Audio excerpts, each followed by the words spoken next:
Bonjour à tous et bienvenue sur le Mug Nowtech. Aujourd'hui, on va parler de Shadow qui a été officiellement racheté par Octave Klaba. On va bien sûr parler de plein d'autres sujets tech. Nous sommes le 3 mai 2021 et on démarre tout de suite.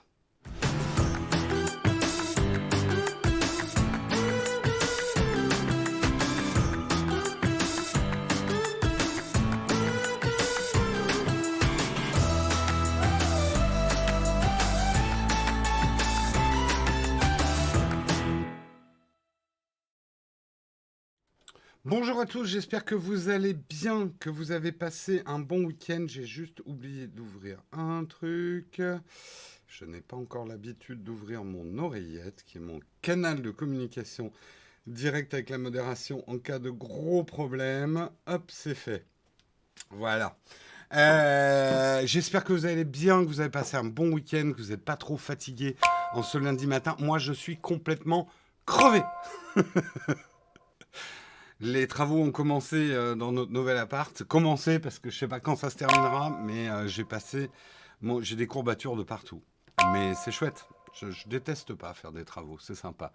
Merci Langelo pour ton Prime, ton huitième mois d'abonnement. Merci aussi You1SCG pour ton Prime 6 mois. Merci beaucoup. Merci Sof 92 250 également pour ton 3 mois. Merci beaucoup à vous. Un bon moyen de commencer la journée. Hein, un petit Prime. Pim pim. Bon, vous avez passé un bon week-end tous? Salut Samuel, salut Néo, salut Tchebayou, salut Poppy, salut Julien, salut Hervé, salut Dedst, salut Slidarul, salut Brezand. Ouh non, tu sais, Brezand, c'est pas une question d'âge. Hein. T'aurais vu ce que j'ai fait ce week-end et ça va, il a encore de la ressource, le Jérôme. Salut Shinro, salut Gataka, salut Makalga.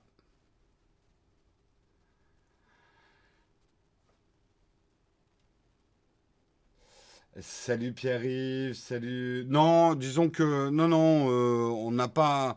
C'est juste qu'on fait des. Tu sais, c'est beaucoup plus facile de faire des peintures. On a surtout de la peinture à faire, de les faire avant d'emménager. Comme ça, l'appart est plus propre. Mais non, c'est pas des. C'est des ce qu'on appelle des travaux d'embellissement. Mais c'est pas des gros travaux. Après, on a une cuisine à fabriquer quand même. On a une cuisine à fabriquer. Euh, Salut l'homme-fille. Bonjour au serveur de ma part. De quoi? Ah, tu parles à Apple Computer, d'accord. Euh, Merci Olek pour ton Prime, treizième mois d'abonnement. Le treizième mois, que va-t-il arriver, Olek? On verra. Allez, je traîne déjà, alors qu'on a plein d'articles à faire. De quoi on va parler ce matin? On regarde ça ensemble. On va commencer bien évidemment par Blade Shadow, qui a officiellement été racheté par Octave Klaba. Hein, donc le tribunal de commerce de Paris a statué. On en parlera. On parlera également aux États-Unis, un tiers des salariés d'une start-up, pour pas la nommer, c'est Basecamp, qui démissionne après l'interdiction des discussions politiques. Hein. Il n'y a pas que dans la chatroom qu'on n'aime pas parler de politique, enfin que certains n'aiment pas qu'on parle de politique. On parlera du Darknet, la plus large opération d'arrestation de l'histoire vient d'avoir lieu. Hein, grosse opération contre le Darknet. On parlera d'une version hi-fi sans surcoût pour Apple Music. C'est la grosse news qui va peut-être faire plaisir à certains. C'est de la rumeur pour l'instant, mais ça serait cool que ça se confirme. On parlera également des AirTags qui ne seraient pas aussi jeunes que vous le croyez. Vous verrez un article assez surprenant hein, comme dernier article.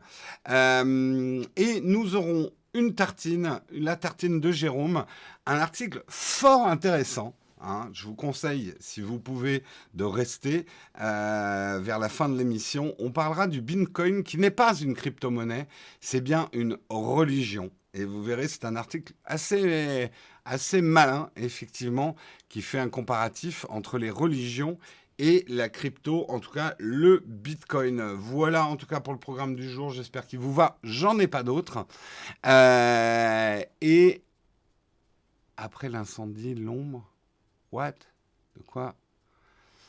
Enfin, on touche un 13e mois. Merci Oleg pour ton 13e mois. C'est vrai que j'y avais pas pensé, mais c'est sympa. C'est sympa. Euh, je voulais juste dire bonjour pour un autre truc. Oh là, il y a des discussions perso. Je me retrouve entraîné à les lire. Allez, je vous propose qu'on lance tout de suite le kawa.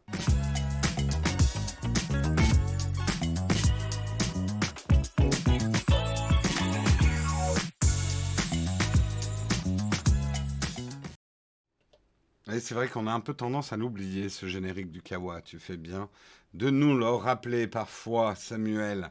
On va commencer par Blade Shadow. Hein, c'est feuilleton court. De toute façon, le tribunal du commerce de Paris devait statuer. Donc, ils ont fait ça en temps et en heure. Et des deux offres, finalement, a été retenue celle de Octave Klaba, OVH, par sa filiale Ubique. Donc, pour être très clair, c'est pour ça que j'ai été précis dans mon titre, même si c'est moins vendeur. Shadow a été racheté par Ubique, qui lui appartient à OVH. Enfin, c'est sous l'égide d'OVH. Ubique appartient à Octave Klaba. Voilà. Donc, c'est pas tout à fait vrai de dire que Shadow a été racheté par OVH. Disons que c'est un jeu comme beaucoup de sociétés, on a plusieurs entités. Voilà. Le 13e mois est juste une arnaque. T'as un bon slogan, ça. Tu peux aller dans la rue avec une banderole comme ça. Donc bah, c'est à la fois chouette et triste. C'est chouette parce que ça donne on va dire, une seconde chance à Shadow. Shadow que moi, personnellement, c'est un produit que j'aime bien, que j'aime beaucoup, que je suis depuis sa naissance, avec ses problèmes, mais aussi ses grandes qualités.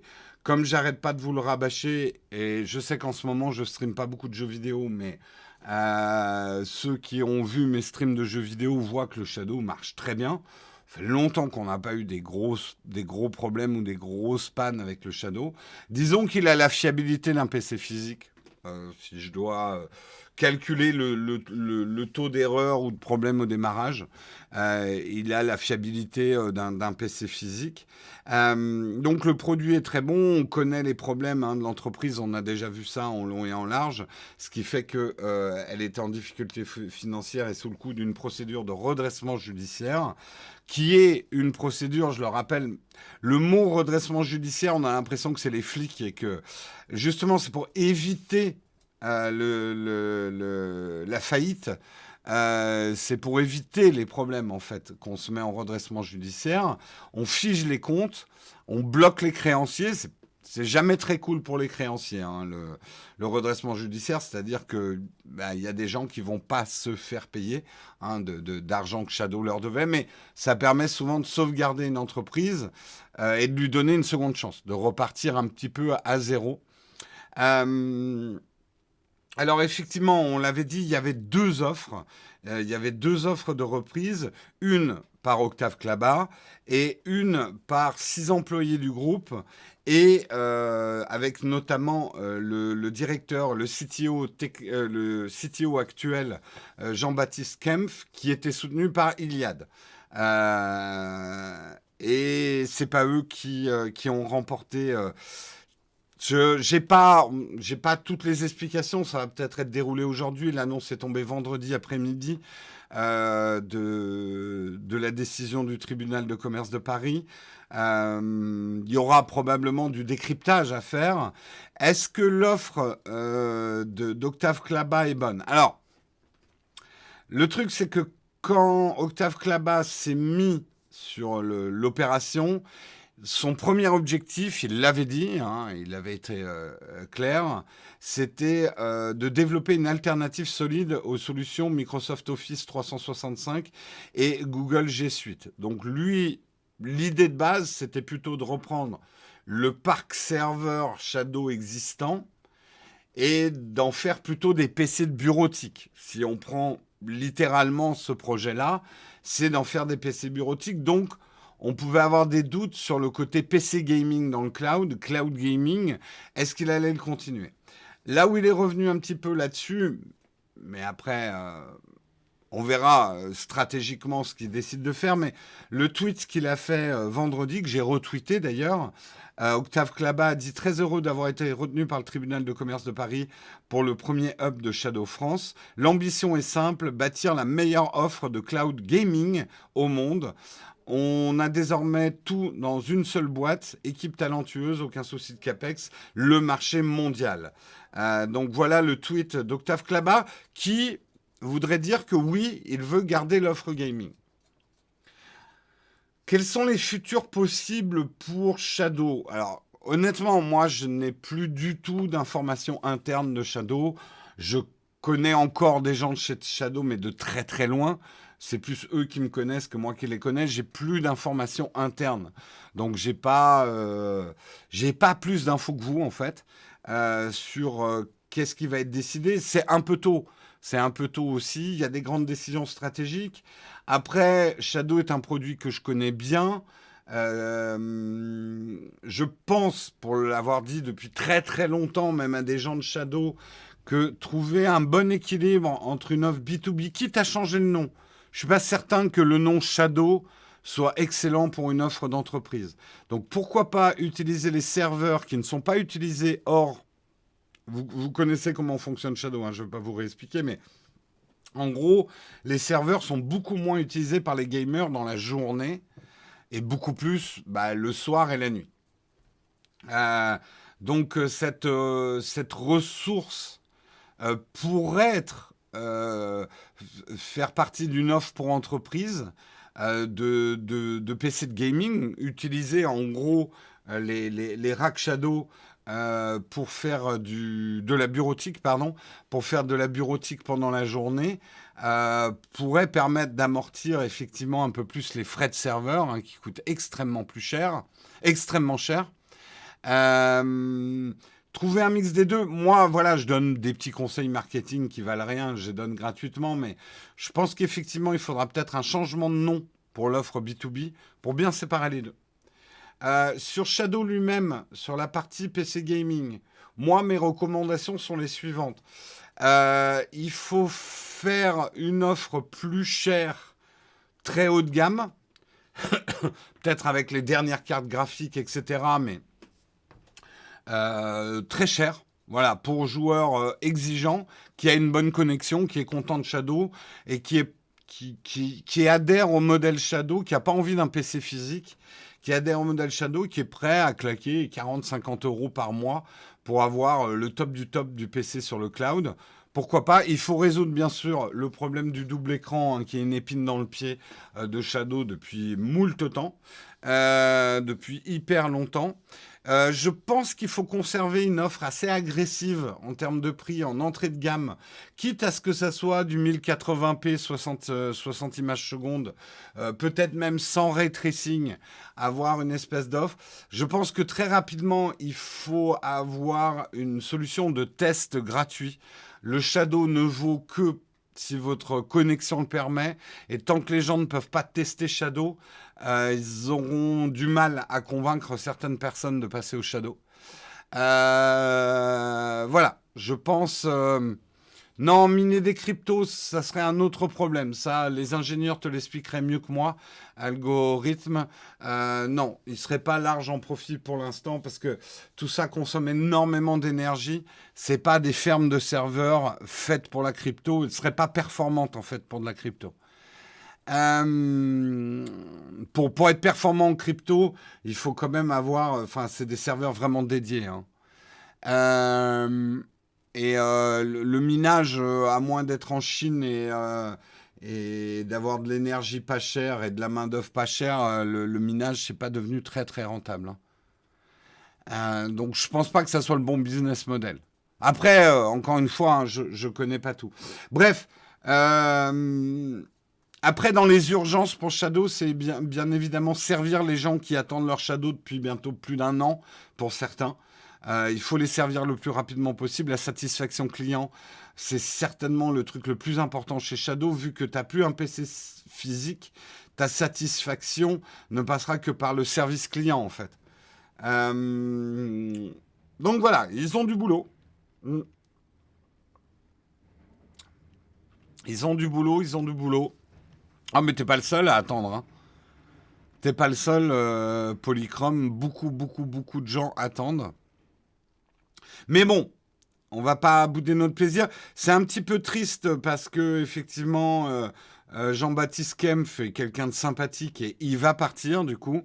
Et ils ne le retiennent pas. Par contre, la bonne nouvelle, c'est que les 120 employés, je crois, actuels de Shadow sont tous les employés préservent leur emploi. Alors, il y a déjà beaucoup de monde qui est parti, hein, quand même, par rapport à une époque. Mais en tout cas, ceux qui y sont encore gardent leur emploi. Donc ça, c'est toujours une bonne nouvelle.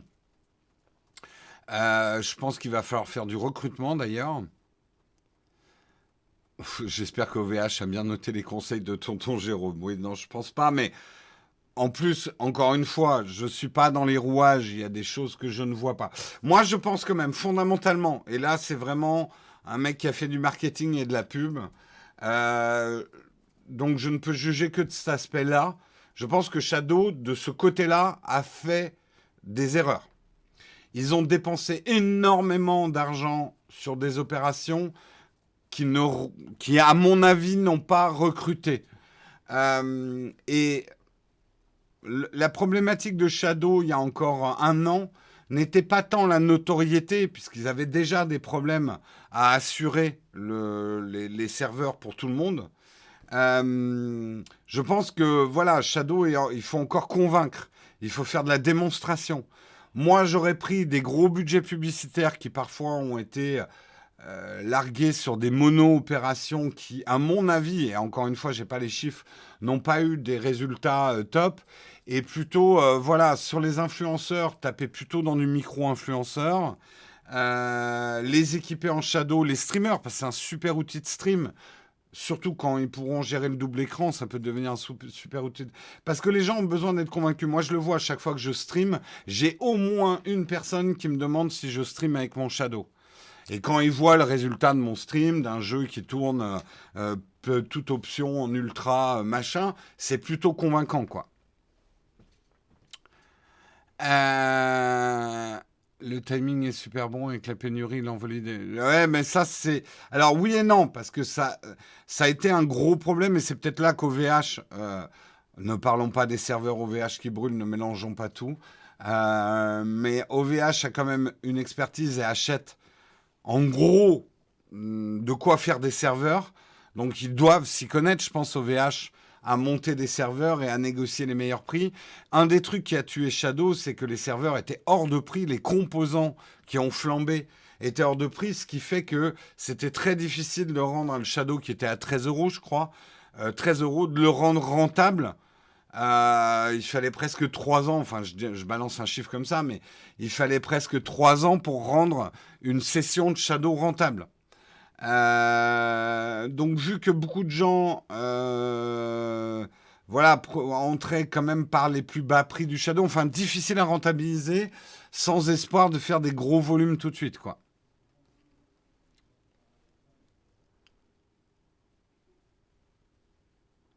Benzei a longtemps streamé avec Shadow, ils étaient à peine au courant. Oui, je pense qu'ils ont eu des initiatives intéressantes en termes d'influenceurs et tout ça au début. Souvenez-vous, il y avait la Team Shadow, un programme comme ça. Moi, j'en faisais pas partie, mais ils ont fait quelques OP intéressantes. Après, je vais être tout à fait franc, j'ai vu passer un nombre d'OP Shadow. Je trouvais que c'était un peu de l'argent foutu en l'air. Euh, Et je pense qu'une des erreurs, ça a été aussi de vraiment essayer de convaincre des gens qui ne peuvent pas être convaincus par le cloud gaming. Les gens qui font du FPS compétitif ou qui croient faire du FPS compétitif vont être hyper exigeants sur des choses qui, pour, on va dire, 90% des joueurs, enfin, je veux dire, quand vous jouez à The Witcher ou que vous jouez que vous jouez à un jeu de rôle, un jeu de stratégie, un jeu d'aventure, et même, j'ai envie de dire, un FPS, mais au niveau où vous êtes. Moi, j'ai joué à Overwatch sur mon Shadow. Au niveau où je suis sur Overwatch, je ne dis pas à quelqu'un qui fait de l'Overwatch compétitif, peut-être que effectivement le lag engendré peut être pénalisant pour lui. Mais alors, moi, à mon niveau, c'est pas ça qui change le truc, hein. Et ils ont trop communiqué sur ce côté. On est aussi, enfin, on est pareil. Enfin, comment dire? On est un PC de gaming de compète. Non, je pense que leur cœur de cible, alors peut-être que leur cœur de cible fait moins rêver, mais leur cœur de cible, c'est le gamer quarantenaire. C'est le daddy gamer. C'est le mec qui peut plus avoir une tour multicolore chez lui parce qu'il a des enfants et que son salon est joliment décoré. Ça, T'arriveras pas à convaincre les mecs qui adorent monter leur machine et avoir la moindre petite frame performance machin, etc. Euh, j'ai presque envie de dire, alors même si ça dévalorise un peu le produit, mais pour moi, le Shadow est au gaming, au PC gaming, ce que la voiture familiale est à l'automobile. Euh, Ça l'empêche pas d'être performant, mais il y a d'autres qualités dans le produit qui le rendent intéressant pour un certain type de clientèle. Pas d'entretien, le PC il est loin, ça prend pas la poussière. S'il y a des problèmes, c'est les problèmes de Shadow. Voilà, c'est un peu la familiale, quoi. Et je pense que Shadow a un avantage sur toute la concurrence, Stadia, etc. C'est que le Shadow PC est un vrai PC. Vous pouvez faire autre chose que du jeu. Et en ça c'est un avantage. Personne, enfin d'autres le font, hein. Je sais qu'il y a il y a d'autres petits Shadow, on va dire, dans le monde. Mais Shadow a un avantage quand même. Et je pense que c'est vraiment l'angle qu'il faut prendre. Avec Shadow, vous avez un PC complet avec lequel vous pouvez jouer, mais aussi faire votre compta domestique, programmer vos vacances, faire vos mails. Voilà, c'est un vrai PC domestique, quoi.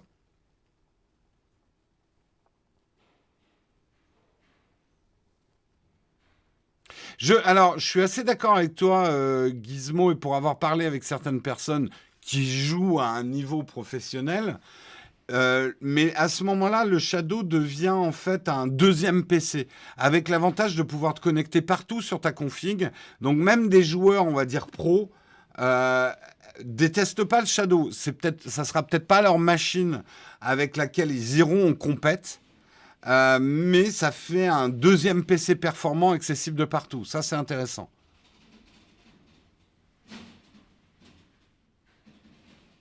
La console ne serait pas plus appropriée qu'un Shadow. Ben non, parce que va taper un texte sous Word avec ta console.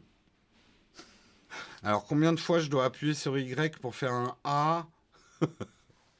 De toute façon, il y aura toujours des joueurs PC. Moi, le premier, je me mettrai jamais vraiment à la console. C'est pas mon truc. Je suis pas à l'aise avec une console. J'aime bien faire d'autres trucs que du jeu aussi sur mon PC, même si c'est des petits trucs. Et puis j'aime bien jouer avec clavier souris à mon bureau. Alors vous me direz, tu peux faire ça avec une console, mais vous comprenez ce que je veux dire. Moi, les jeux auxquels je joue, c'est pas des jeux console. Mes jeux favoris, en tout cas, sont pas des jeux qui tournent sur console.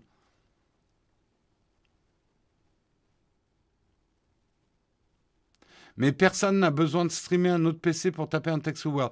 Vincent, là, tu essayes de me retourner le problème en voyant qu'un des aspects. Ce PC auquel tu peux accéder de partout, même le partager avec ta famille, pour les infos, tout le monde a le même truc et que tu peux l'ouvrir sur une tablette, un smartphone, un Mac, n'importe quel PC de la maison, tu commences pas à avoir l'avantage par rapport à un petit PC physique que tu achèterais pour taper du Word. Et en plus, tu peux jouer dessus. Moi, j'y vois, en tout cas, peut-être pas tout le monde, mais j'y vois beaucoup de familles qui pourraient être intéressées par un Shadow PC, en fait.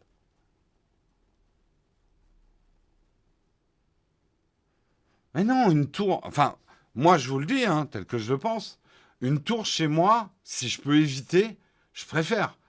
Moi, avoir un bureau minimaliste sans rien du tout dessus, j'avais même, moi, collé mon shadow derrière mon écran. C'est le rêve. Et de pouvoir jouer à des jeux hyper performants sans avoir une tour, pour moi, c'est un rêve. Voilà, moi, je vous le dis, c'est un rêve. Une tour, pour moi, à l'âge que j'ai aujourd'hui et avec mes préoccupations que j'ai aujourd'hui, où j'ai pas le temps de m'intéresser à avoir un PC gamer que je quitte, j'ai pas envie d'avoir une tour chez moi, quoi.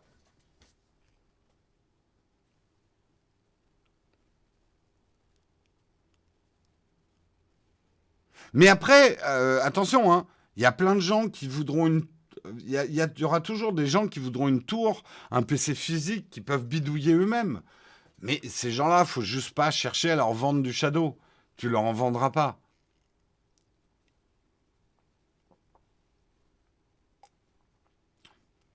Tu vois, je te donne un exemple tout simple.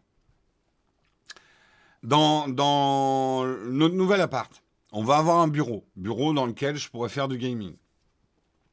Ce bureau va être aussi une chambre d'invités. Et on aura peut-être souvent des invités. Les soirs où moi j'ai envie de jouer et on a un invité qui dort dans la chambre, bah, si j'ai une tour, ça me pète les couilles, pour être poli. Parce que je peux pas jouer, quoi. Alors que si j'ai un Shadow PC, bah, je me fous dans le salon, j'ouvre ma tablette, je prends un clavier, je prends une souris et je joue avec ma tablette, quoi. Tu vois, je te donne ce type d'exemple. Je suis pas obligé d'avoir un lieu dédié à mon. Et pareil, si j'ai envie de jouer un coup, tiens, hop, allez, entre midi et deux au bureau, si j'ai envie de farmer un peu, boum, je me connecte avec mon Mac à mon Shadow PC. C'est un avantage énorme, quoi.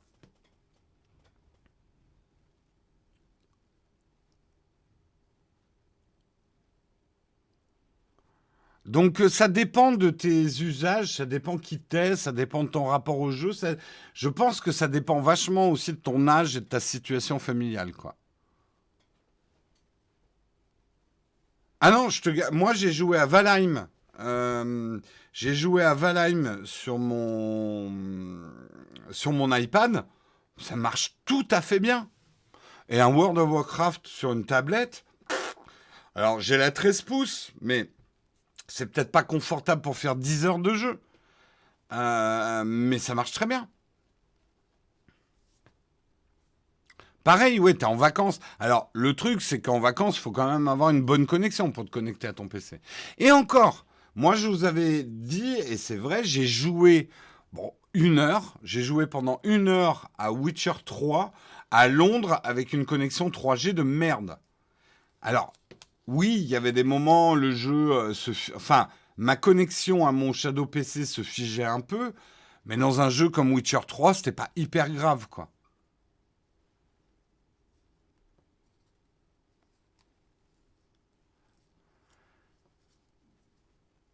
Euh, Shadow va peser lourd sur l'avenir du PC portable gaming. Je pense, hein, vraiment, hein. Mais encore une fois, vous n'avez pas à être convaincu. Il y a des gens, ça vous ira pas le Shadow PC. En fait, le problème, c'est que vous pensez toujours d'une manière jusqu'au boutiste. Est-ce que le Shadow PC va détruire tous les PC physiques? C'est comme si vous me disiez l'automobile va exterminer toute l'équitation. Bah non, il y a encore des gens qui font de l'équitation. Et il y a des automobiles. Voilà. Des produits peuvent coexister. Alors, bien sûr, l'automobile a pris des parts de marché sur le cheval. Et les maréchaux ferrants, il n'y en a plus des masses. Mais il y en a encore. Je ne suis pas en train de dire que la voiture a quelque part remplacé le cheval, mais n'a pas fait disparaître le cheval. Et moi, je pense que le cloud gaming va faire disparaître une partie du marché des PC physiques, mais ils ne disparaîtront pas complètement, non. La voiture volante va tuer les dragons. Putain, qu'est-ce que vous avez mis dans votre bol ce matin? Les délais de livraison, ne prenez pas, de toute façon, vous ne pouvez pas prendre un Shadow PC. Laissez leur temps pour l'instant. Là, ils viennent d'être achetés vendredi. Va falloir quelques mois avant que tout reparte.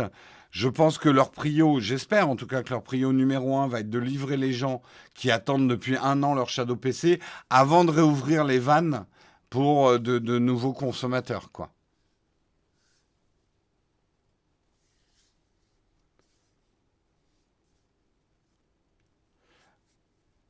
Euh, Peu de gens vont à cheval au boulot ou en vacances. Il y avait les deux chevaux à une époque, mais bon. Oui, non, mais oui. Enfin, mais vous voyez ce que je veux dire avec mon analogie.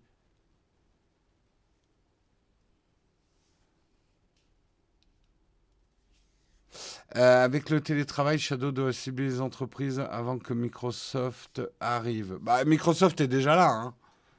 Donc c'est plutôt une alternative à Microsoft que va essayer de construire Octave Klaba. Allez, putain, il est 8h32, on n'a fait qu'un seul article. Mais bon, voilà, Shadow PC, c'est un sujet de cœur, c'est un sujet important pour moi. On continue.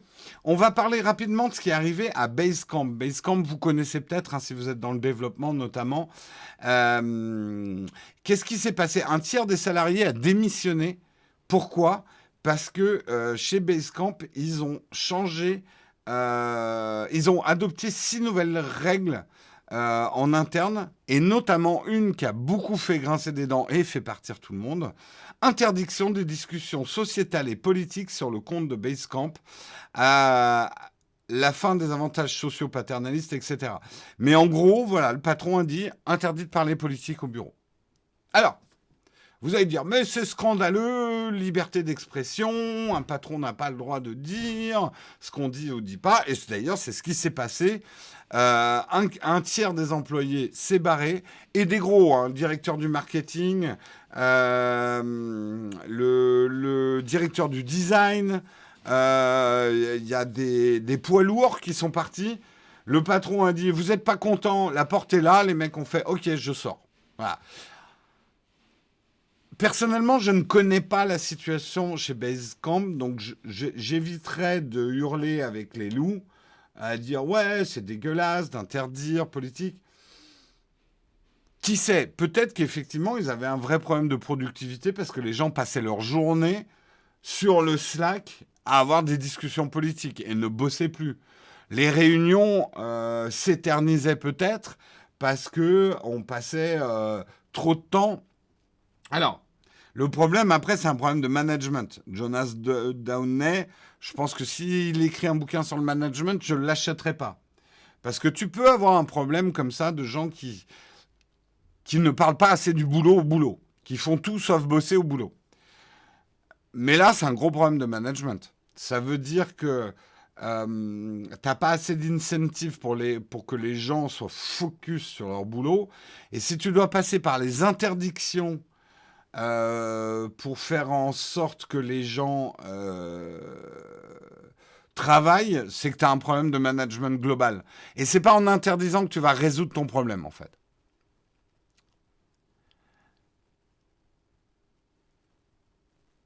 Alors, est-ce qu'une entreprise a le droit? Oui, une entreprise a le droit. C'est comme une entreprise a le droit aussi d'interdire, par exemple, les relations amoureuses ou sentimentales.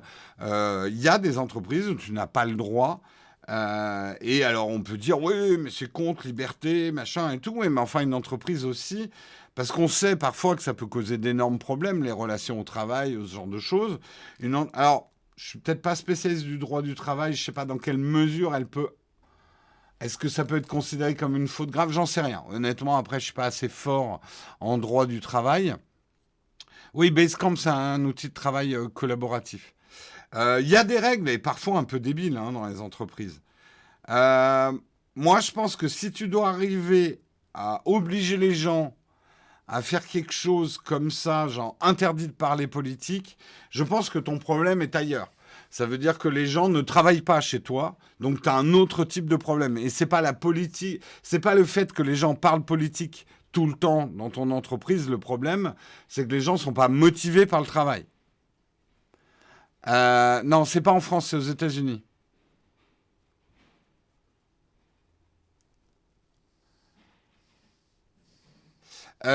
Chez nous, les termes politiques sont bloqués dans les messages Skype. D'accord, intéressant, Cyril Boucher. Alors, tu es au travail pour travailler, pas passer ta vie à discuter des trucs qui n'ont pas de rapport. Ça dépend de ta philosophie. Moi, je sais que je suis très adepte de la philosophie Think 8 hours, work 2 hours. Je pense que les gens ont besoin d'un mélange de procrastination, de faire autre chose pour rester créatifs et focus sur ce qu'ils font. Si les gens ne font que travailler au travail, je pense, j'espère, j'espère qu'il n'y a personne de Nowtech qui est en train d'écouter parce que sinon, je suis en train de me tirer une putain de balle dans le pied là. Non, mais en plus, je plaisante, mais tous ceux qui travaillent pour Nowtech le savent. Je suis plutôt un patron qui freine en disant bosse pas ce week-end, s'il te plaît. Ou calmos, prends du temps, va prendre l'air, pense à autre chose, quoi. Euh, Moi, je sais que j'en ai besoin. Si je travaille toute la journée, enfin, quand je dis travailler toute la journée, tout dépend de ce qu'on appelle travail.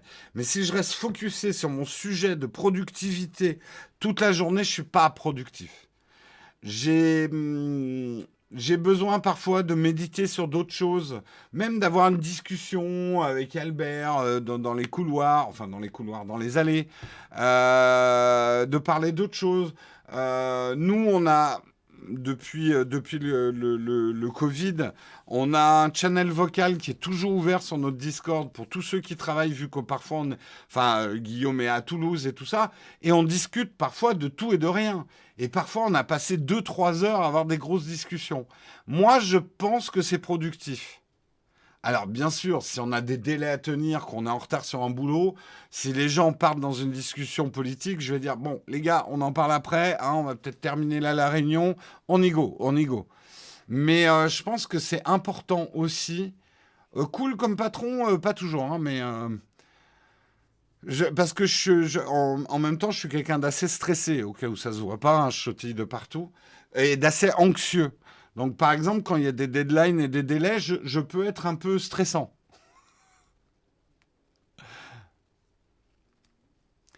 Et j'ai tendance parfois à paniquer. Pour parfois pas grand-chose, mais parfois j'ai raison de paniquer aussi. Alors, si tu as des gros soucis d'attention au boulot, ça c'est un autre problème. Et je t'engage, moi aussi, hein, je suis quelqu'un qui a l'esprit qui se dissipe très vite.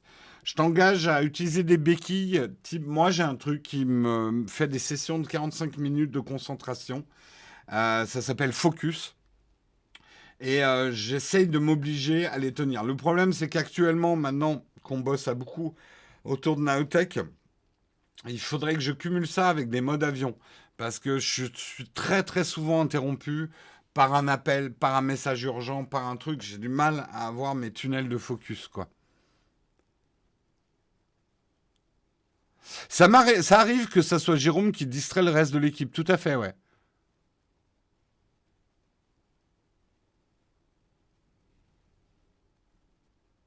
Donc voilà, quand vous avez des handicaps, prenez des béquilles, hein. Surtout qu'on a des outils fantastiques à notre époque. Ne soyez pas fataliste par rapport à ce que vous êtes. Moi, je suis quelqu'un qui a des problèmes de concentration. Des outils comme MindNode, des outils comme Focus m'ont beaucoup aidé à devenir beaucoup plus productif.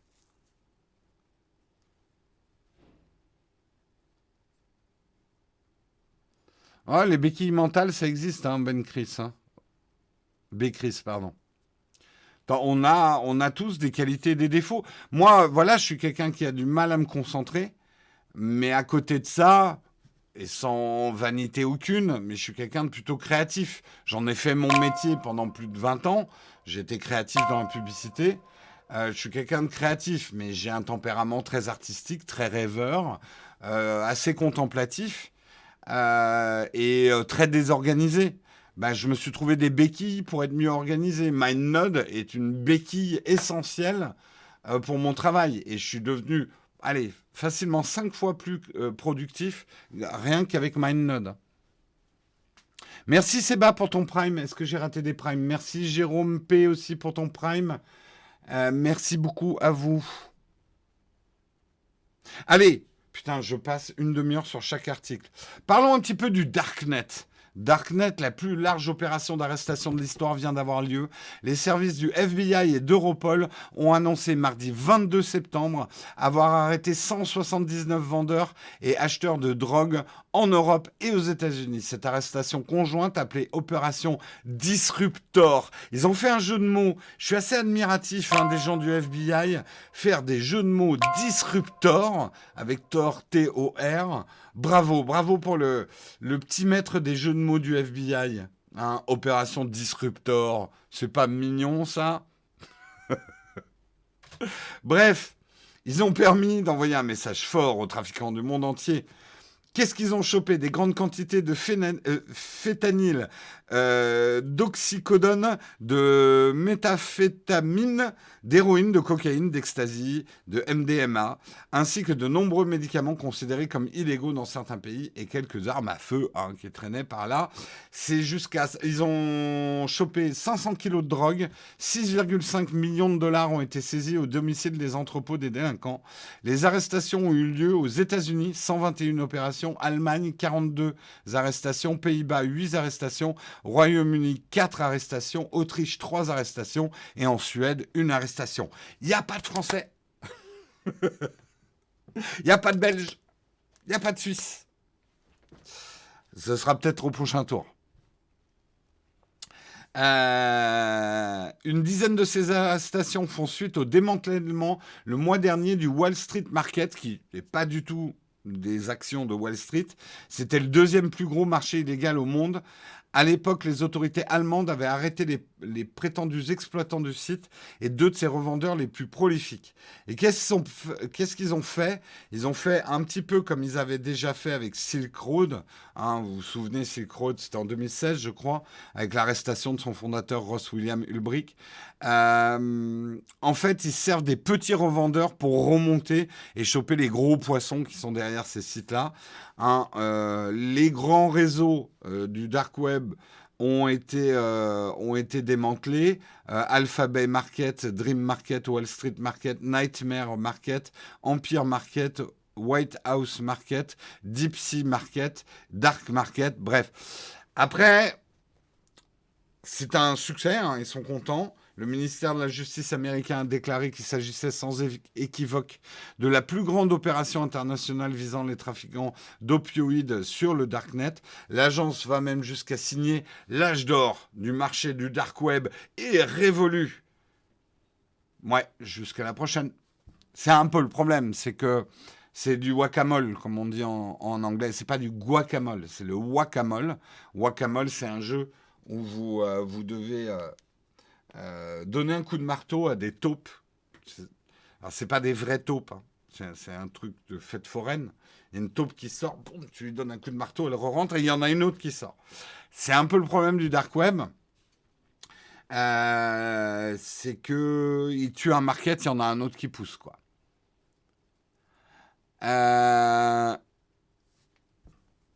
T'aurais sécurisé, mais pas mal de faux nodes géré par le FBI. Le FBI, ils sont pas mal adaptés. En gros, si vous croyez que faire votre business de vendre de la drogue sur le dark web est une idée d'avenir, méfiez-vous. Mais de dire, ouais, de toute façon, ça sert à rien, il y a d'autres markets qui vont s'ouvrir, c'est comme si vous disiez, ça sert absolument à rien de lutter contre la drogue ou la mafia ou quoi que ce soit, parce que de toute façon, c'est une hydre de Lerne. Est-ce que vous connaissez l'histoire de l'hydre de Lerne? C'est une hydre de Lerne, tu coupes une tête, il y en a 2 autres qui repoussent. Bah à ce moment-là, on fait plus rien. Ouais, vas-y. Ouais, vas-y, vas-y. Bref, si votre idée pour faire de l'argent dans la vie, c'est vendre de la drogue, des armes ou tout ce qui est illégal, c'est peut-être pas un excellent choix de carrière, d'une manière générale. Les risques du métier sont quand même énormes.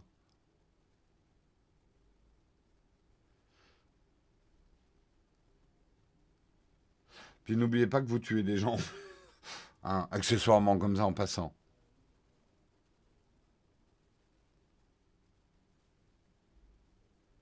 Oui, après, ce que nous dit Polychrome a tout à fait raison.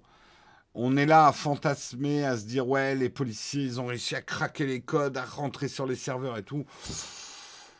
Je me souviens plus exactement de l'arrestation de celui qui, mais ça a été une simple erreur. C'est un peu de la filature presque classique en fait. Euh, le mec de Silk Road, je crois qu'il s'est fait arrêter parce qu'il a utilisé son mail dans un truc complètement anodin. C'est un peu con, quoi, comme il s'est fait choper. En fait, la police sait que n'importe qui fait une erreur à un moment. Tu fais parler les petits dealers, voilà, c'est les bonnes vieilles méthodes, hein.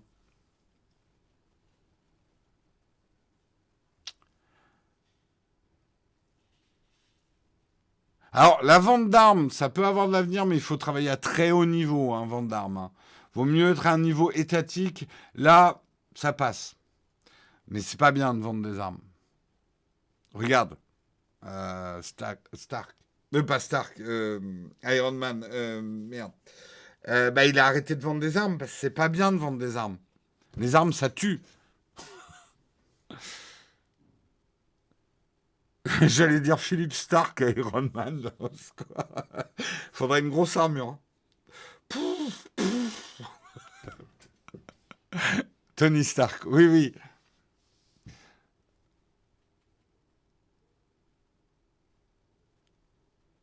Ouais, pour Silk Road, le patron discutait avec un flic infiltré devenu ami depuis des mois, ça l'a perdu. Ouais, ouais, ouais, comme quoi on se fait arrêter bêtement, hein. C'est pas bien d'être méchant. On retiendra ça, Coralien, t'as tout à fait raison. Être méchant, c'est pas gentil. Retenez bien ça.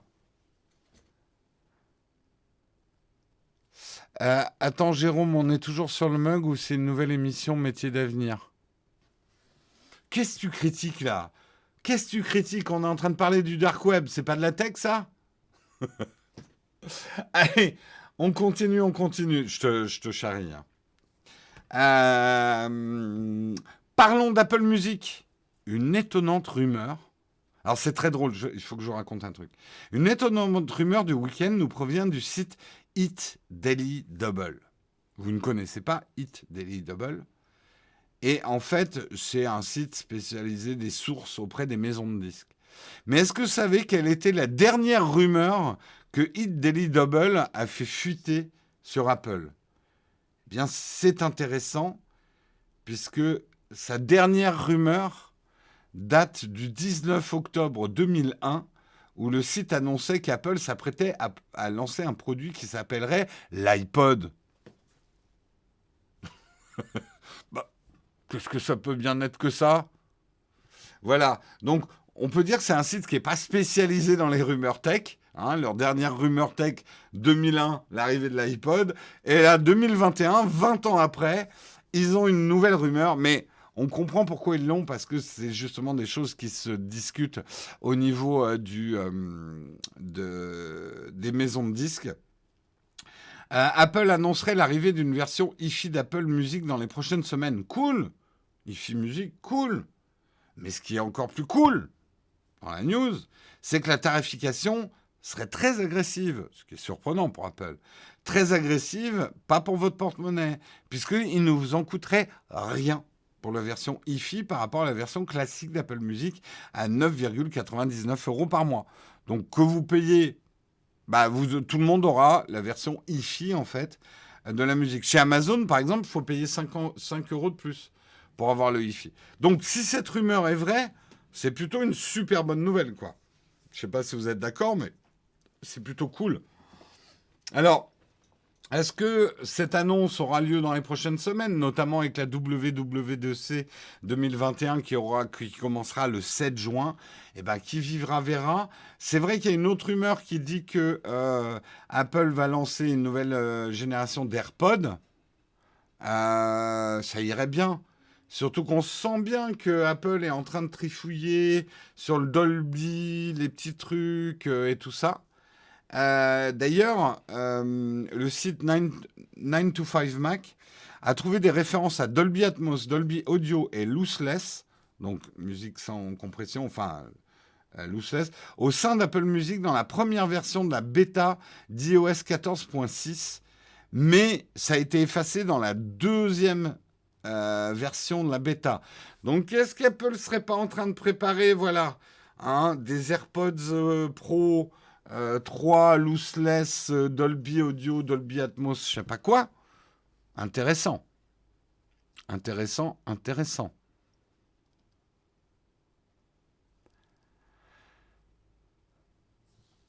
Ce serait cool, surtout avec un DAC sur l'iPhone, ouais. Faudrait qu'Apple mette des nouveaux codecs sur l'iPhone, ouais, ouais. On verra bien ce qu'ils sortiront de leur chapeau.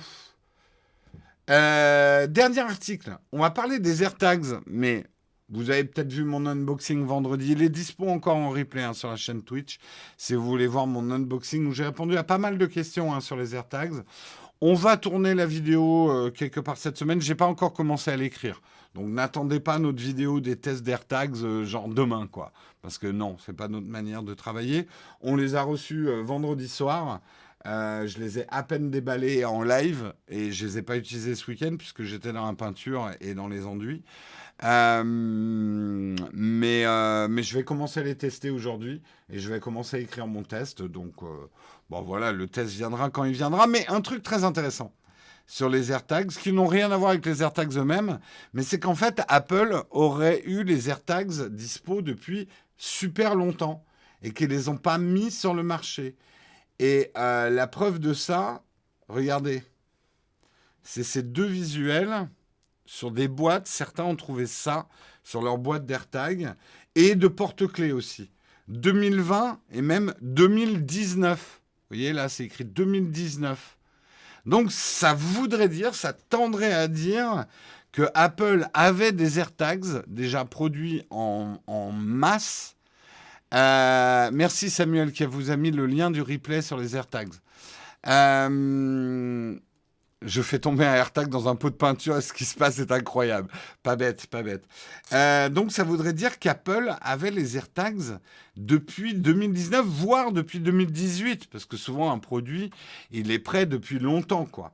Qu'est-ce qui les a empêchés de sortir avant les AirTags? Et c'est là où on peut supputer. Moi, je pense qu'il y a plusieurs facteurs, et d'ailleurs l'article aussi pense qu'il y a plusieurs facteurs.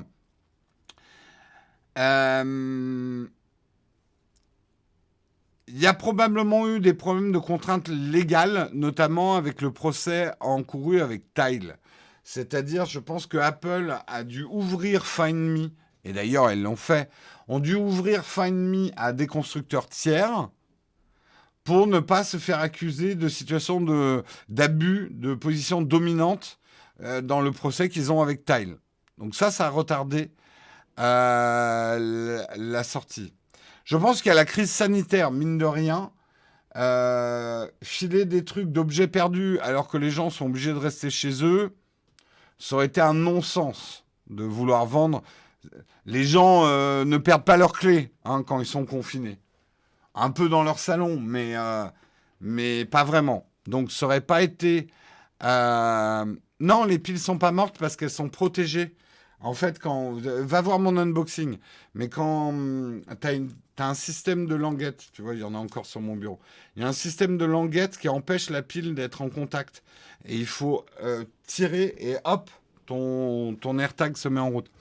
Je pense qu'il y avait aussi, et ça on l'a beaucoup vu justement dans mon unboxing des AirTags, Apple s'est dit, et c'est marrant, c'est le seul constructeur qui se l'est dit, Tile se l'est jamais dit, Samsung se l'est jamais dit, Apple s'est dit, mais merde, notre truc c'est sympa, mais est-ce que certaines personnes malveillantes ne pourraient pas utiliser leur AirTag pour espionner des gens? Et on va nous tomber sur le poil. Donc Apple a eu besoin probablement de temps supplémentaire pour développer des méthodes anti-tracking, protection de la vie privée autour des AirTags.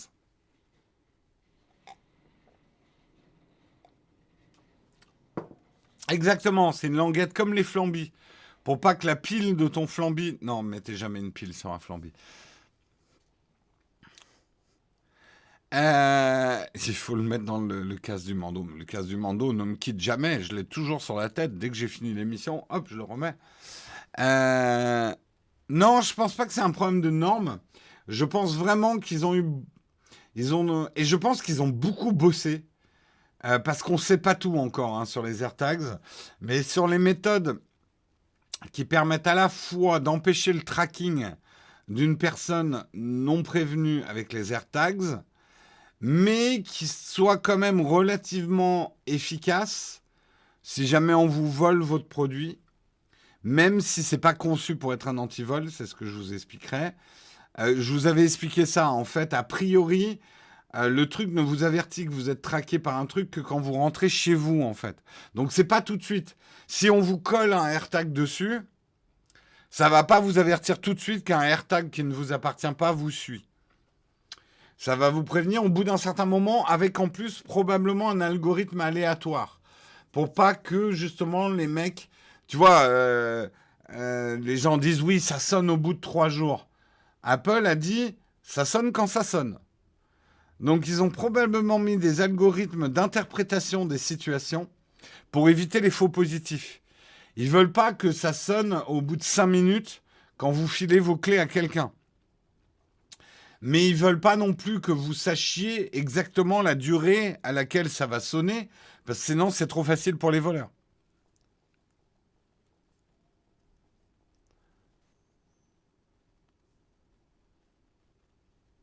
Quelqu'un vous suit depuis 2 semaines, bonne soirée.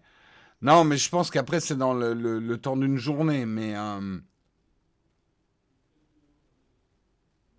et en plus que vous oubliez, tous ceux qui n'ont pas encore utilisé les AirTags, vous oubliez qu'il y a des grosses différences entre le fait que vous déclariez un objet perdu et que vous ne le déclariez pas. Il a des comportements différents aussi, hein.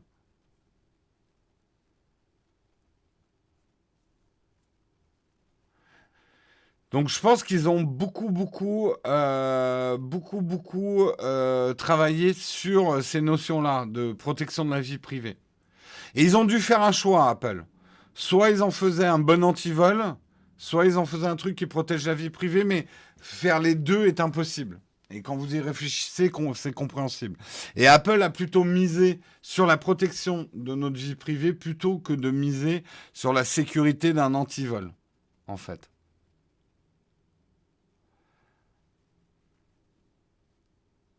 Il y a beaucoup de différences entre AirTag et SmartTag. Pas tant que ça. SmartTag est plus malin pour certains trucs. Notamment, il y a un bouton physique dessus que tu peux utiliser, par exemple, pour allumer ta lumière. Il y a un vrai crochet pour l'accrocher au porte-clés. Mais après, les SmartTag, attention, il y a deux modèles. Le modèle actuel n'a pas la puce d'ultra proximité. C'est le nouveau modèle qui est en train de sortir des SmartTag Plus qui aura la puce UWB. Voilà. Et je ne crois pas qu'il y ait d'accéléromètre, de gyroscope, pardon, sur les. Alors qu'il y a sur les AirTags, il n'y a pas sur les AirTags, je crois. Donc en fait, d'une certaine façon, les AirTags, si tu veux suivre quelqu'un en lui collant un tracker, tu auras peut-être plus de chance avec un Tile ou un Galaxy Tag qu'avec un AirTag. Ça serait essayé. Est-ce qu'on peut suivre plus facilement quelqu'un avec un Tile ou avec un AirTag?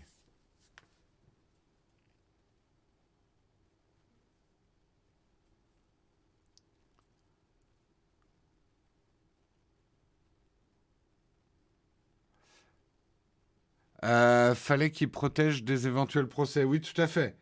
Tout à fait. Le truc, et je pense qu'il va y avoir, on va entendre des histoires, hein. Il va y avoir des histoires avec ces AirTags. Produit un peu dangereux par certains aspects, hein. Et j'ai lu un article très intéressant sur quoi ce système anti-tracking est bien, mais que ça va être un problème pour les violences conjugales. Et c'est très intéressant. Sachant que de traquer votre compagnon ou votre compagne est considéré comme une violence conjugale, hein. Vous n'avez pas le droit de suivre votre compagnon ou votre compagne. C'est une atteinte flagrante et patente à la vie privée. C'est pas parce que vous êtes en couple que c'est plus un individu ou une individu. Donc, leur système anti-tracking peut poser des problèmes dans un couple qui habite sous le même toit, en fait.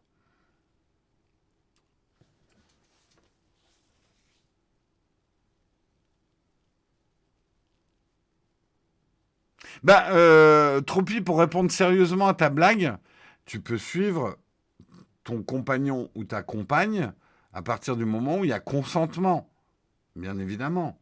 Mais c'est pareil, Find Me est bien foutu. Moi, par exemple, Marion, elle peut pas me traquer, sauf quand je l'autorise. Et il y a des moments, ça peut être intéressant que je l'autorise. Voilà, le consentement, c'est pas compliqué. On peut, tant qu'il y a consentement, ça va, quoi.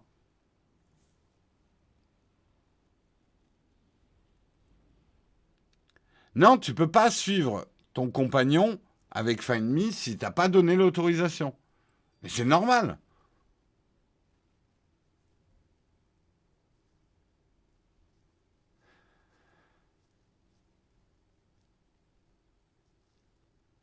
Non, vous pouvez effectivement suivre avec Find Me, mais uniquement si la personne donne consentement. Et moi, Marion n'a aucune intention, par exemple, que je la suive avec Find Me, et moi non plus. Sauf que dans certains cas, ça peut être pratique. Genre, on est en vacances, on va peut-être activer Find Me. Ou ce genre de choses. Mais hors de question au quotidien, parce que vraiment, je trouve que c'est une intrusion dans la vie privée. C'est pas parce on est en couple qu'on n'a pas droit à une vie privée. Euh, hors de question qu'on puisse me traquer, quoi. Et c'est pareil pour Marion.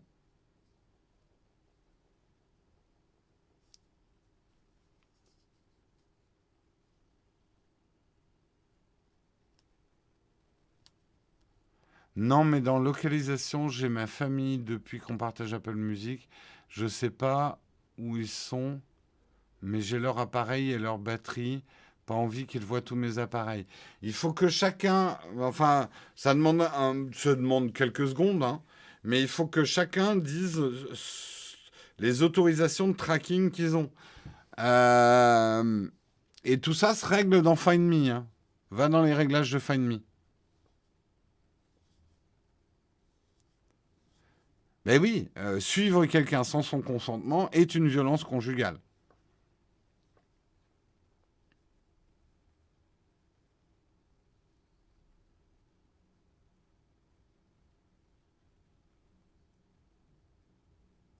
Bon, on va pas, il est 9h03, on va pas faire un question-réponse sur l'AirTag.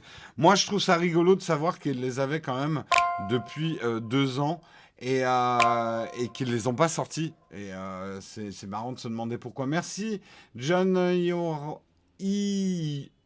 Ya, non, Yaoran. Bon, j'y arriverai pas. Bref, merci pour ton 2 mois. Merci Finium pour ton 4 mois. Merci Seba pour ton Prime premier mois. Merci Jérôme P pour ton 4 mois. Merci, merci à vous. Allez, il est temps qu'on passe au sponsor. On va parler de Pritel. Pritel, je vous en avais déjà parlé la semaine dernière. Je vous remonte l'opérateur engagé sans engagement. Alors, qu'est-ce que Pritel? Je le rappelle, c'est un opérateur, hein, tout ce qu'il y a d'opérateur d'un opérateur. Qu'est-ce que fait Pritel? Il rachète à un prix de gros des unités de communication data à Orange et à SFR. Et ensuite, il vous les débite pour vous faire des forfaits mobiles et flexibles. Mais vous avez un vrai réseau SFR Orange. On vous en fera bientôt la démo, notamment, je pense, dans le shop. On vous fera une démo que c'est un vrai réseau SFR et c'est un vrai réseau Orange. On fera un comparatif vitesse, hein, entre une SIM Pritel et une SIM Orange et une SIM SFR, en espérant que ça marche. Donc vous avez un vrai réseau Orange ou SFR à des prix qui sont complètement différents de ce que vous auriez chez ces opérateurs-là. En fait, leur principe, et c'est ce que vous voyez à l'image, vous avez 3 forfaits, le petit, le grand, le géant. Au sein même de ces forfaits-là, vous avez des jalons de data. Et selon ce que vous consommez comme data, vous allez payer plus ou moins cher votre forfait le mois en cours. En gros, si par exemple vous avez utilisé moins de 10 gigas de data, vous n'allez payer que 4,99 €, en tout cas la première année, pour 10 gigas. Mais si par exemple vous avez consommé 20 gigas, vous payerez 9,99 €. Donc, moi je trouve que le système est pas mal du tout parce que il y a un truc qui est très frustrant, je sais pas si ça vous arrive. Vous avez votre forfait, moi je sais plus, je crois que j'ai 80 gigas sur mon forfait. Non, j'ai même plus. Je sais plus, j'ai plein de gigas sur mon forfait. Et en fait, alors il y a des mois où je les utilise à donf parce qu'il suffit que je fasse des streamings en 4G comme j'avais fait quand on était au bassin d'Arcachon, ça m'a bouffé tout mon forfait. Donc il y a des mois où je serais content de payer plus, mais je serais vraiment ravi de pouvoir payer moins les mois où je consomme pas tout mon data, quoi.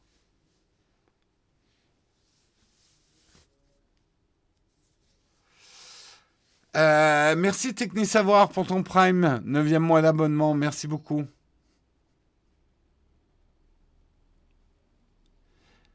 Oui, 200 gigas, 15 € chez Red SFR, mais est-ce qu'ils ont un forfait 10 gigas?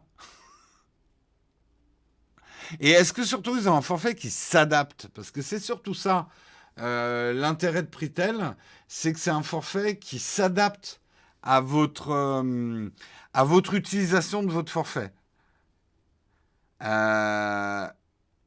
200 gigas, ouais, là c'est plus cher effectivement. Mais la différence, c'est que si par exemple sur ton 200 gigas, tu ne consommes que 100 gigas par exemple un mois, tu vas payer moins cher que Red. Oui, mais l'upload, tu le payes aussi, hein, Eric Tech. Je trouve ça quand même bizarre. Bah écoute, n'hésite pas à poser des questions à Pritel. Peut-être que les prix sont tellement stupéfiants que tu te dis c'est bizarre. N'hésite pas à aller leur poser de questions, hein. N'hésite pas à aller leur poser une question s'il y a des choses qui t'intriguent, hein. Moi, je ne suis pas non plus employé de Pritel. Je ne pourrais pas répondre à toutes tes questions. Tu choisis Orange ou SFR ou c'est en fonction du lieu? C'est comme tu préfères. Je crois, hein.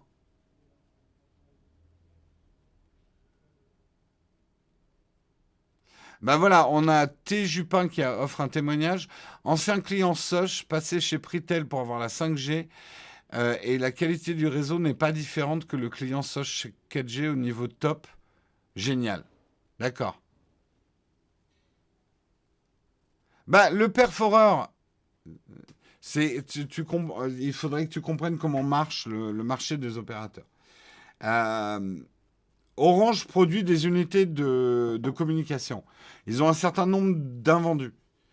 Ils ont tout intérêt à ce que ça soit racheté par un opérateur, que ça leur reste pas sur les bras. Et après, l'opérateur peut décider de faire des prix qui sont plus intéressants que ceux d'Orange. Orange, ça les dérange pas trop parce que Pritel n'aura jamais la force de communication d'un Orange. Euh, Pritel, c'est pour les utilisateurs malins, en fait, qui se renseignent, qui savent. Alors, ça n'empêche de les faire plus connaître et qui peuvent. Mais tu vois, même si Orange fait des prix plus chers, ils vont pas être dérangés par la concurrence de Pritel, en tout cas pas pour l'instant. Ben, Coma White vous dit, ça fait 7 ans qu'il est chez Pritel et il en est très satisfait. En fait, le Pritel fait de l'argent en achetant en gros des unités de consommation Orange qui lui fait un prix parce qu'ils achètent beaucoup d'unités de consommation, de communication.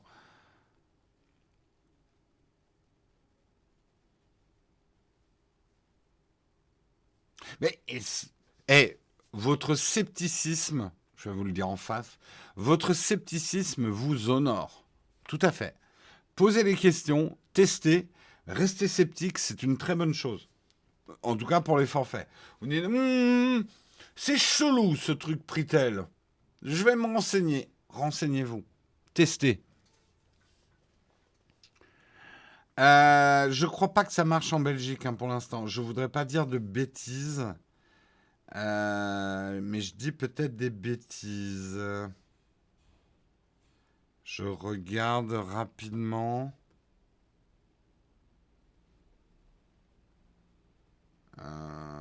Je crois que c'est qu'en France, hein. Je crois pas qu'ils ont en Belgique. Je demanderai. Bonne question. Bonne question, mais je crois pas. Oui, c'est sans engagement, ouais. Opérateur engagé sans engagement, des forfaits mobiles flexibles à petit prix et neutres en CO2.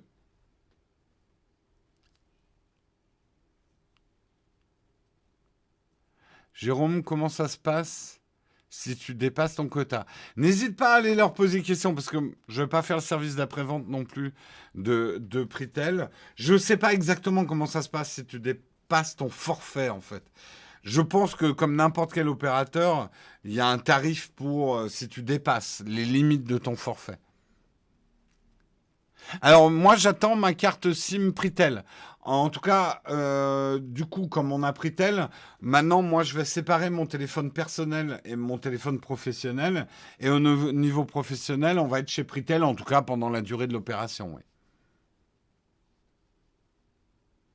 Pourquoi neutre en CO2? J'expliquerai ça peut-être demain. Je vais faire un focus sur le CO2 demain. Ok? On fait comme ça. On voudrait remercier aussi notre deuxième sponsor du mug, hein, c'est ExpressVPN. Guillaume et Marion vous en parleront un peu plus longuement. Hein, c'est comme ça qu'on s'est répartis pour pas que vous vous tapiez deux sponsors complets pendant l'émission. Mais on remercie énormément ExpressVPN. Accès illimité dans le monde entier. Vous obtenez 3 mois gratuits sur un abonnement de 12 mois si vous utilisez notre lien. Et c'est pareil pour Pritel, utilisez notre lien. Ne serait-ce que pour qu'ils sachent que vous veniez de notre part. Voilà. Vous avez tous les liens. Et n'hésitez pas à vous informer. Encore une fois, vous avez le droit, et j'ai même envie de dire, vous avez le devoir d'être sceptique. On va passer à la tartine.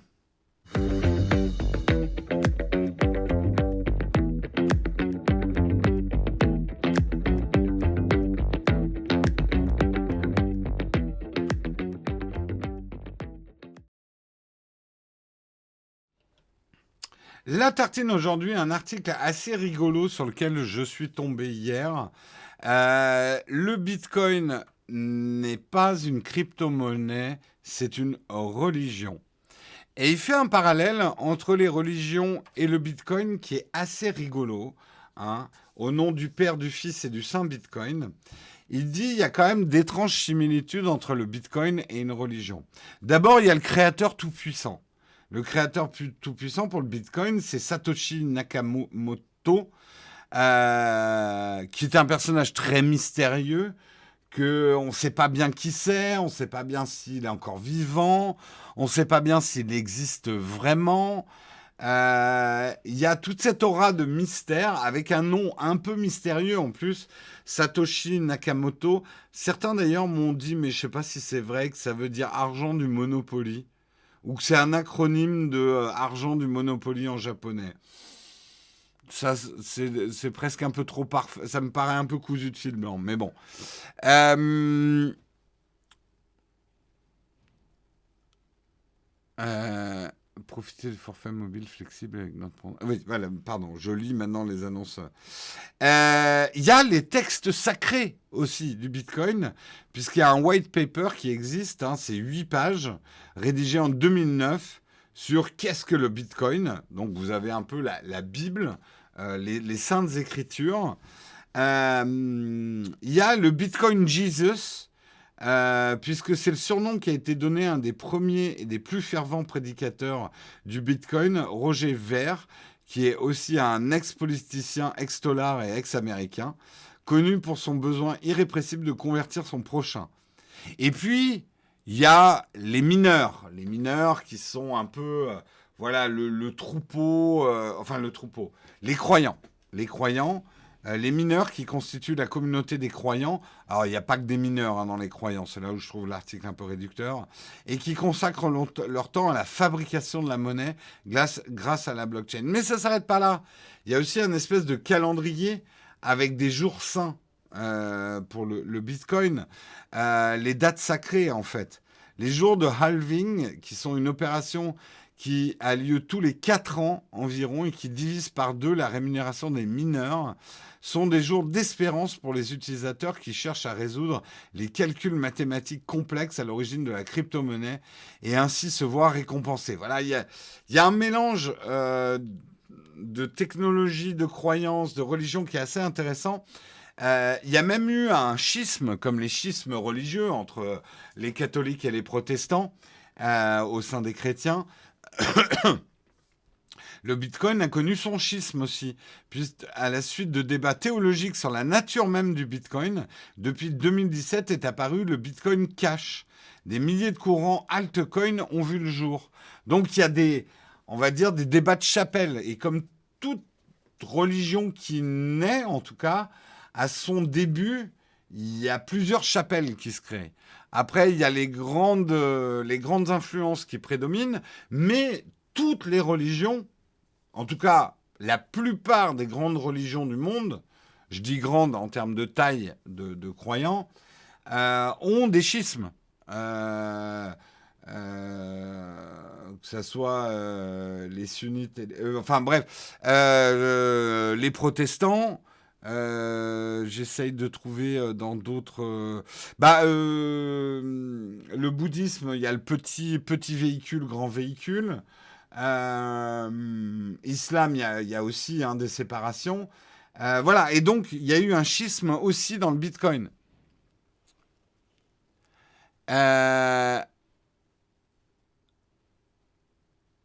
Les crypto-monnaies. Voilà. Mais surtout, le Bitcoin, je sais que certains vont me dire le contraire, mais quand même, le Bitcoin repose majoritairement sur la foi dans le Bitcoin. Vous avez foi ou pas foi dans le Bitcoin, vous y croyez, mais vous y croyez sans forcément avoir des preuves. C'est la définition d'une foi, c'est de croire sans preuve. Sans preuve tangible, irréfutable. Aujourd'hui, l'utilité même du Bitcoin est encore remise en cause. Je sais que certains vont me dire, mais non, tu comprends rien, Jérôme, t'es un vieux, tu comprends rien, mais c'est vache. Le Bitcoin, c'est plus du tout ce que c'était quand c'est né. Maintenant, c'est avalisé par tout un tas d'entreprises, c'est solide et tout. Et le truc, c'est que si je leur dis, oui, mais de toute façon, tu comprends rien, t'es un vieux. En fait, et ça ressemble un peu aux religions, notamment les religions à leur naissance. Et je suis pas en train de dire que le Bitcoin n'est pas vrai, mais il y a quand même encore, et ayez l'honnêteté intellectuelle de le reconnaître, il y a une partie du Bitcoin. Alors, on sait à quoi ça sert. Ça sert à la spéculation, beaucoup pour l'instant. Mais il faut quand même avoir un minimum de foi dans le Bitcoin pour y croire. Disons qu'on est encore en un mélange de foi et de rationalité. Mais pour l'instant, personne n'est arrivé à me faire une démonstration ultra rationnelle de bout en bout de l'intérêt et de l'utilité du Bitcoin. Oui, je sais qu'aujourd'hui, on parle beaucoup de l'Ether.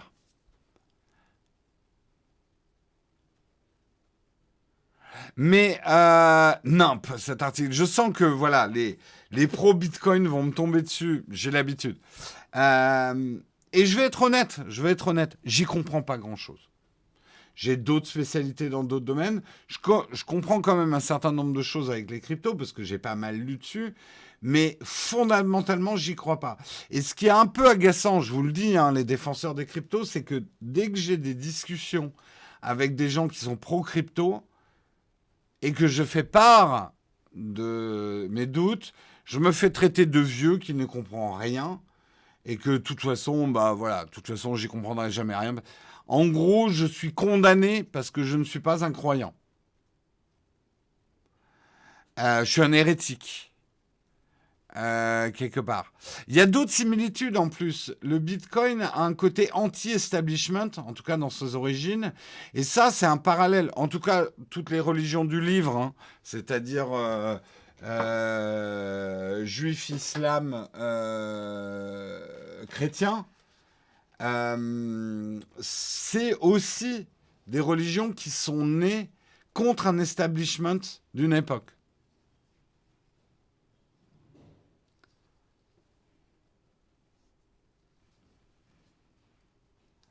La monnaie qui passe sous les visions des gouvernements, je ne vois pas comment ça peut tenir.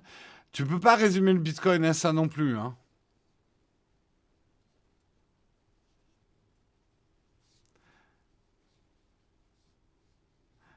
Bitcoin est un énorme coffre, l'asset le plus sécurisé. Oui, mais il sert à quoi ce que le contenu de ce coffre-fort, ou même le coffre-fort, in fine, in fine, que produit le Bitcoin en fait? Vu, pour l'instant en tout cas, c'est pas reconnu comme une monnaie. Ce qui est un peu compliqué, c'est que tu critiques l'article, tu es endocriné imparable comme défense. Oui, alors attention, hein, nous on est une revue de presse, hein, ne me prenez pas non plus pour ce que je suis pas. Je veux pas vous faire des analyses hyper pointues de spécialistes, alors que ce que je fais, c'est vous partager des articles qui m'ont plu. Moi, je trouve que l'idée est intéressante. C'est intéressant de comparer le Bitcoin à une religion. Ça ne veut pas dire que je pense que le Bitcoin est une religion ou une secte. C'est pas du tout. J'en ai des Bitcoins, donc j'y crois bien un petit peu quand même aussi. Mais par rapport à mes actions, je comprends ce que je fais parce que je m'y connais en entreprise et je sais, en tout cas les entreprises dans lesquelles j'ai investi, je sais ce qu'elles font. Je sais ce qu'elles produisent et j'ai un avis sur leurs produits, j'ai un avis sur leur management, j'ai un avis sur le truc. Je pense que si j'ai un problème avec les crypto-monnaies, c'est que je n'arrive pas à enrouler mon esprit autour de l'ensemble des concepts de cette crypto-monnaie. Et je pense pas que je suis le seul. On va faire un petit sondage. Et les sondages sont anonymes, donc soyez francs. On va faire un petit sondage.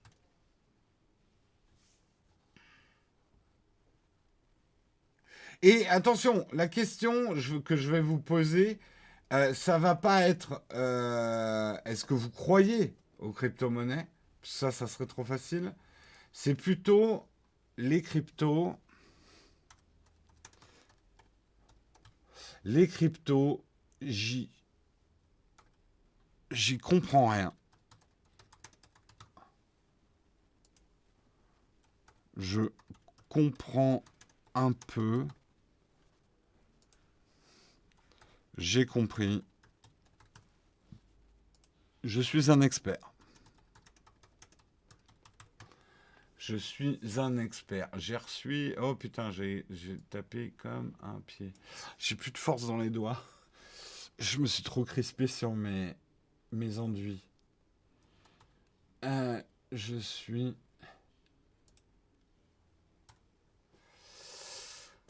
Donc là, je vous demande même pas si vous croyez en pas aux cryptos. Je vous demande juste votre niveau de connaissance. Et soyez honnête. J'y comprends rien. Je comprends un peu. J'ai compris ou je suis un expert. Donc répondez à ça parce que c'est ça qui m'intéresse. Et pour l'instant, c'est je comprends un peu qui est à 50%. Et c'est talonné par le j'y comprends rien et le j'ai compris qui sont au coude à coude. Hein, qui sont au coude à coude dans le sondage. Répondez dans le sondage, répondez pas dans le chat. Hein.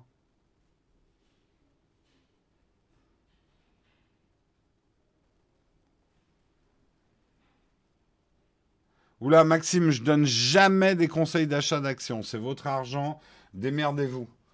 Je veux surtout pas être responsable de votre fortune ou de votre ruine. Si c'est votre fortune, j'aurai les boules de ne pas avoir pris une commission. Et si c'est votre ruine, je ne veux pas en être responsable. Donc je ne donnerai jamais des conseils d'action. Non mais, Chris, je te demande même pas si ça t'intéresse ou pas. Mais tu peux très bien, par exemple, comprendre les cryptos, mais que ça t'intéresse pas. C'est pas la même question. Donc je pense pas que ça. Dis-nous si tu comprends quelque chose. Je te demande pas si ça t'intéresse ou si tu crois. Je te demande si tu comprends quelque chose. Je comprends un peu, je crois. Je pense que tu peux mettre je comprends rien. C'était à ce niveau-là de questions. De réponses. Ah d'accord, des plateformes. Non, honnêtement, je ne m'y connais pas en plateforme. Je voudrais pas faire de mauvaises... mais nous, on est en train de tester Bitpanda en ce moment. On a un truc affiliation Bitpanda que vous retrouverez normalement dans les textes des dernières vidéos. Je demanderai à Cédric s'il peut le mettre aussi. On est en train de tester. Je vous dis pas si c'est bien ou pas, mais Bitpanda vous permet d'acheter et des cryptos et des actions. Attention, n'oubliez pas, c'est très dangereux d'y mettre de l'argent dont vous auriez besoin. Moi, le meilleur conseil que je vous donne avec ce type d'application, n'y mettez que de l'argent que vous estimez avoir déjà perdu. Vous serez beaucoup plus serein. Si vous y mettez 500 euros, dites-vous que vous les avez perdus. Ils sont plus là. Ils sont plus là. Voilà. Vous vivrez, surtout si c'est vos premiers investissements, vous dormirez bien plus tranquille comme ça.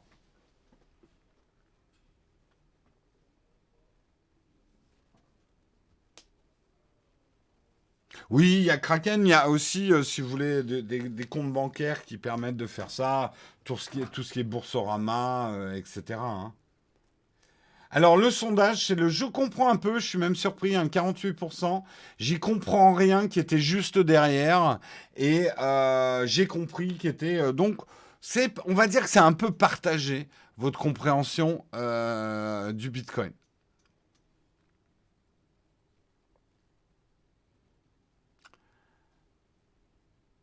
C'est quand même hyper capitaliste le Bitcoin car tu peux même pas faire un emprunt comme une banque, acheter une maison. Ah oui, non, non.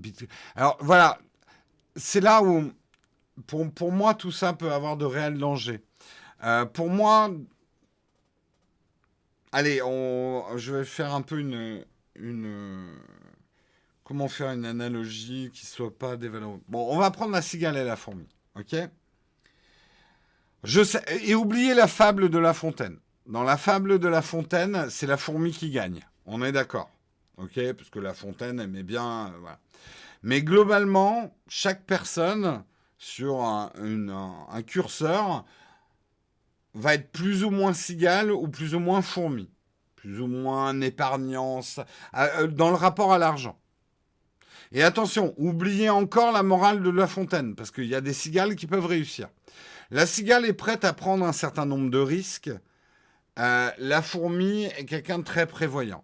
Quand je dis que acheter des cryptos, spéculer, acheter des actions, c'est pas fait pour tout le monde. Je pense que quelqu'un qui a une mentalité fourmi, et c'est pas du tout un reproche, heureusement qu'il y a des fourmis, sinon toutes les cigales seraient mortes, euh, mais des gens qui sont plutôt épargnants, qui aiment des livrets A garantis. Eux, ils achèteraient des actions si on leur garantissait de récupérer leur argent s'ils perdent. Ça existe d'ailleurs, il y a des systèmes avec les assurances vie et tout ça. Vous n'aurez jamais des gains énormes, mais au moins vous risquez pas de perdre votre argent. Ok? Vous n'allez jamais sur des cryptos, n'allez jamais sur des actions, ne vous laissez jamais attirer comme des papillons de nuit, hein, des cigales, par les lanternes de certaines richesses créées dans le monde. Parce que pour toute richesse créée dans le monde, pour tout milliardaire au crypto, il y a un tas de cadavres à côté de gens qui ont perdu tout leur fric ou une bonne partie de leur fric. N'oubliez jamais ça. Jamais, jamais. Pour un qui touche le jackpot, il y a des cadavres de partout. Voilà.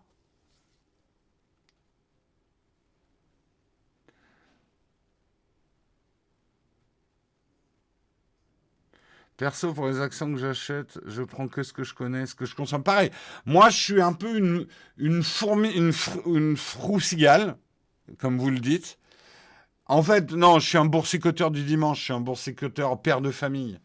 Je prends pas des risques. Alors, j'ai pris quelques risques à certains moments. Mon plus gros risque, c'est que j'ai acheté en beaucoup d'actions, enfin beaucoup d'actions. J'avais peu d'argent, mais j'ai assez diversifié en 2009. Quand tout le monde était en train de lâcher ses actions, souvenez-vous, hein, 2009, 2008, 2009, moi, j'ai acheté à ce moment-là. Il fallait un petit peu de courage parce qu'au journal de 20 heures, il disait oh là là, la bourse, faut surtout pas acheter, c'est la merde, c'est la fin du monde. Souvenez-vous, hein, c'était un peu ça le journal de 20 heures. Moi, j'ai acheté à ce moment-là, ce qui est plutôt été une bonne décision.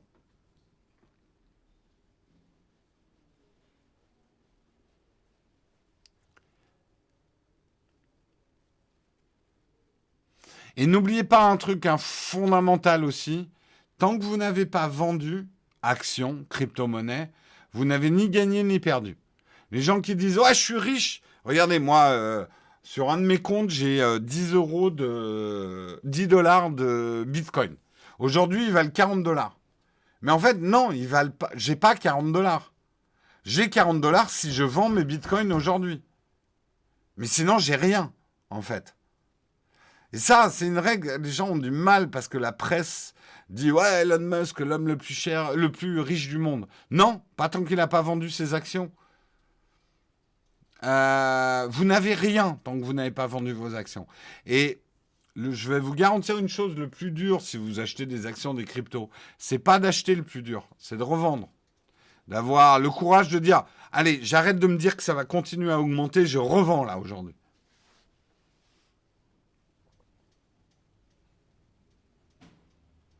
T'as pas rien, t'as une part de Bitcoin. Le gros matou, je pense que tu m'as compris, mais que tu m'attaques sur la sémantique là. Mais oui, t'as ta part de Bitcoin. Mais tu n'as rien, tu n'as pas d'argent. Tu as une valeur, mais c'est une valeur fluctuante.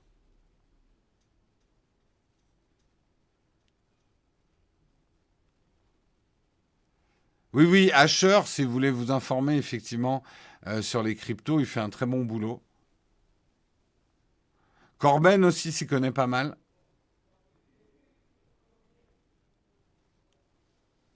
Mais tout ce que je voulais dire, en fait, avec cet article, ne culpabilisez pas aussi, parce que c'est vrai que les fervents des cryptos vont vite vous faire passer pour un gros ringard dès que vous émettez la moindre critique envers les cryptos. Tu comprends rien, de toute façon. D'abord, vous avez le droit de ne pas comprendre. C'est pas une honte particulière. Euh, Et moi, en plus, pour être tout à fait franc, les gens qui n'arrivent pas à m'expliquer, n'arrivent pas à me convaincre, il y en a qui ont essayé, et qui me disent au bout d'un moment, non, de toute façon, t'y comprends rien, en gros, t'es trop bête, et qui me rejettent, j'ai mes antennes de froussigal qui font j'aime pas. Quand les gens n'arrivent pas à m'expliquer et que si je comprends pas, ils me disent t'es juste teubé ou t'es trop vieux ou laisse tomber, je me dis hmm.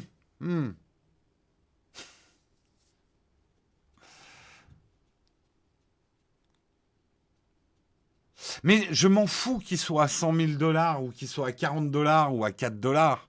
C'est même pas le problème. Ça, c'est l'argument que tout le monde me barre. Oui, t'es sceptique, mais quand tu étais déjà sceptique quand il était à 10 000, maintenant il est à 50 000. On en rigolera bien quand il sera à 100 000. C'est pas le problème pour moi, en fait. Mais bon, on va pas partir dans le débat. Allez, oh putain, il est 9h34. On va pas avoir le temps de faire un camp de fac aujourd'hui. J'avais pas vu l'heure. Désolé, j'ai trop traîné sur le premier article sur Shadow, mais à culpa. Je vais devoir vous quitter et on va regarder qui on va raider ce matin. 9h34, même en Bitcoin, ça fait cher, tout à fait. Et ben justement, l'ami Corben, il n'est pas connecté ce matin. Attendez, je cherche. Corbenou, ça fait longtemps que je vais pas raid Corben. Mais si, on va raider l'ami Corben. C'est parti, on raid l'ami Corben pendant le générique. Je vous fais des gros bisous. On se retrouve demain matin. Ciao tout le monde.